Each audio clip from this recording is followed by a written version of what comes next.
मुल्क भर में आज तवानाई बचत स्कीम के तहत होने वाले इजलास के अंदर ये फ़ैसला किया गया है कि तमाम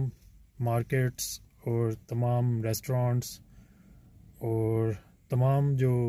शादी हाल हैं उनको वक्त से पहले बंद कर दिया जाएगा। तमाम जो मार्केट्स हैं उनका बंद करने का जो वक्त है वो 8 बजे तय हुआ है और शादी हाल जो है मैक्सिमम 10 बजे तक खुले रह सकेंगे। तो ये बेसिकली देखना होगा कि इस पे किस तरह से जो है वो सूबे इस पे इम्प्लीमेंटेशन करवाते हैं अपनी। और लेट्स सी इस सारी जो